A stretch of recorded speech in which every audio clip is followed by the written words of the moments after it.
कई साल पहले द्वैता नामक एक वन में रहती थी एक चालाक लोमड़ी।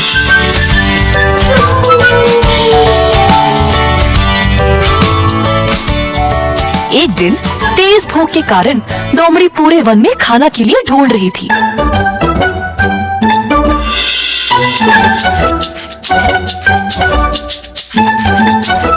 अंत में उसको एक मरी हुई जंगली भैंस मिली।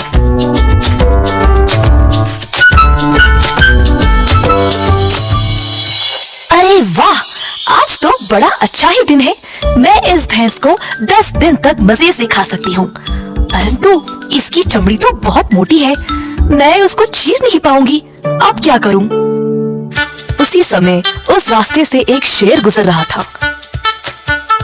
शेर को देखते ही लोमड़ी बोली, मेरे प्रभु, आप सही समय पर आए हैं। आइए, हम दोनों इस जंगली भैंस का मांस साथ साथ खाएंगे। क्या तुम्हारा दिमाग खराब है? तुम्हें पता नहीं तुम किससे बात कर रही हो? मैं इस जंगल का राजा हूँ और मैं केवल खुद से किया गया शिकार का मांस खाता हूँ। तुम्हें इतना भी नहीं पता? ऐसा कहकर शेर वहाँ से चला गया। कुछ समय बाद वहाँ एक बाघ आया। लोमड़ी सोचने लगी, ओफो, अगर ये बाघ इधर आया तो सब कुछ खा जाएगा और मेरे लिए कुछ नहीं बचेगा। कुछ भी करके इसको यहाँ से भगाना पड़ेगा। ओ लोमड़ी, हट जाओ यहाँ से। मुझे पता चला कि इधर एक जंगली भैंस है।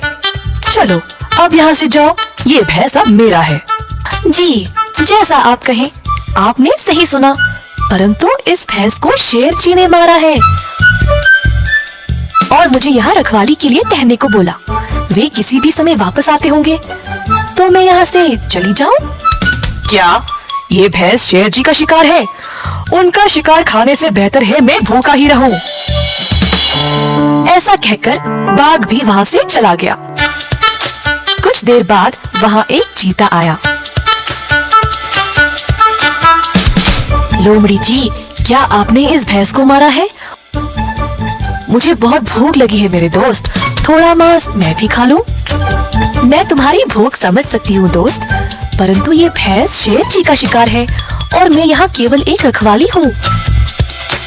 वो किसी भी समय वापस आते होंगे। एक काम करती हूँ, तुम मांस खाना शुरू करो।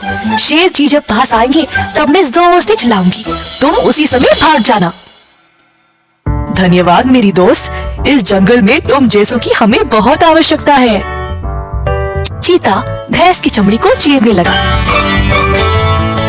उसी समय लोमड़ी चिल्लाने लगी, भागो मेरे दोस्त भागो, शेर आ रहा है। ये सुनकर चीता वहाँ से तुरंत भाग गया। अब आराम से लोमड़ी ने पेट भर के अकेले अकेले मांस के मजे लिए।